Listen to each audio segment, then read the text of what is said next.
Assalamualaikum warahmatullahi wabarakatuh.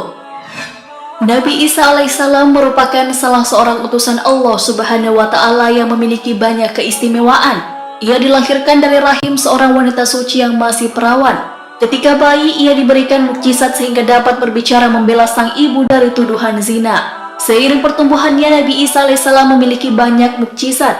Di antaranya mampu menghidupkan orang mati, membuat burung dari tanah, menurunkan makanan dari langit, dan menyembuhkan penyakit kusta.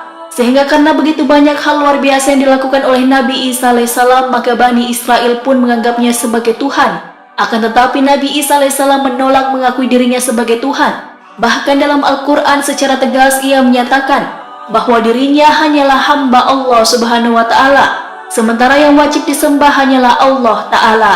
Dalam Al-Quran Surah Al-Ma'idah ayat 116 hingga 117 diterangkan secara rinci mengenai penolakan Nabi Isa alaihissalam tentang penyebutan dirinya sebagai Tuhan. Sebagaimana dinyatakan dalam Surah Al-Ma'idah ayat 116 bahwa, "Dan ingatlah ketika Allah berfirman, 'Hai Isa putra Maryam, adakah kamu mengatakan kepada manusia, jadikanlah aku dan ibuku dua orang Tuhan selain Allah?' Isa menjawab, 'Maha suci Engkau, tidaklah patut bagiku mengatakan apa yang bukan hakku mengatakannya.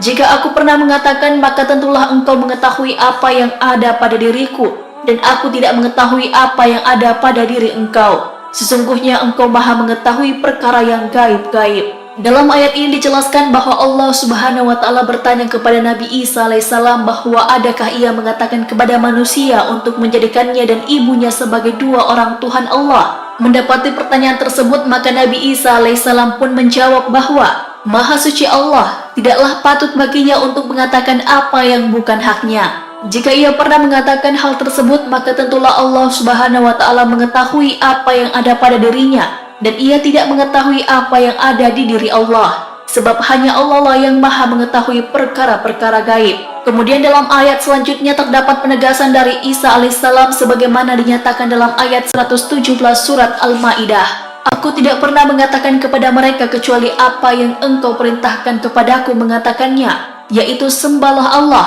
Tuhanku dan Tuhanmu, dan adalah aku menjadi saksi terhadap mereka selama aku berada di antara mereka. Maka setelah Engkau wafatkan aku, Engkaulah yang mengawasi mereka, dan Engkau adalah Maha menyaksikan atas segala sesuatu." Quran 117 surat Al-Ma'idah. Dalam ayat ini Nabi Isa alaihissalam menyatakan bahwa ia tidak pernah mengatakan apapun kepada kaumnya kecuali apa yang Allah Subhanahu wa Ta'ala perintahkan kepadanya, yaitu sembahlah Allah, Tuhanku dan Tuhanmu. Dan ia menjadi saksi terhadap kaumnya selama ia berada di antara mereka, sehingga setelah Allah Ta'ala mewafatkannya, maka Allah lah yang mengawasi mereka, dan Allah adalah Maha menyaksikan atas segala sesuatu. Kemudian dalam Quran Surah Maryam ayat 30, Nabi Isa alaihissalam menyatakan secara tegas bahwa dirinya adalah hamba Allah Subhanahu wa Ta'ala, sebagaimana disebutkan bahwa sesungguhnya aku ini hamba Allah, Dia memberiku Alkitab atau Injil, dan Dia menjadikan aku seorang nabi.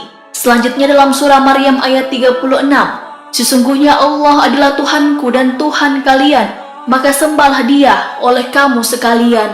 Ini adalah jalan yang lurus." Dengan demikian beberapa ayat dalam Al-Quran ini mengungkapkan tentang penolakan Nabi Isa alaihissalam mengenai penyebutan dirinya sebagai Tuhan. Bahkan secara tegas ia menyatakan bahwa Allah Subhanahu wa Ta'ala merupakan satu-satunya Tuhan yang patut disembah. Sehingga bagi orang-orang yang menyatakan bahwa Nabi Isa alaihissalam merupakan Tuhan, maka Allah Subhanahu wa Ta'ala mengharamkan baginya surga dan kelak mereka akan mendapatkan siksaan yang teramat pedih di dalam neraka. Sebagaimana firman Allah Subhanahu wa Ta'ala dalam surah Al-Ma'idah ayat 72 hingga 73 bahwa sesungguhnya telah kafirlah orang-orang yang berkata, "Sesungguhnya Allah adalah Al-Masih putra Maryam." Padahal Al-Masih sendiri berkata, "Hai Bani Israel, sembahlah Allah Tuhanku dan Tuhanmu. Sesungguhnya orang yang mempersekutukan sesuatu dengan Allah, maka pasti Allah mengharamkan kepadanya surga, dan tempatnya ialah neraka. Tidaklah ada bagi orang-orang zalim itu seorang penolong pun." Quran Surah Al-Ma'idah ayat 72. Sesungguhnya kafirlah orang-orang yang mengatakan bahwasanya Allah salah satu dari yang tiga, padahal sekali-kali tidak ada Tuhan yang berhak disembah selain Tuhan yang Esa. Jika mereka tidak berhenti dari apa yang mereka katakan itu, pasti orang-orang yang kafir di antara mereka akan ditimpa siksa yang pedih. Quran Surah Al-Ma'idah ayat 73. Wallahu alam bisawab.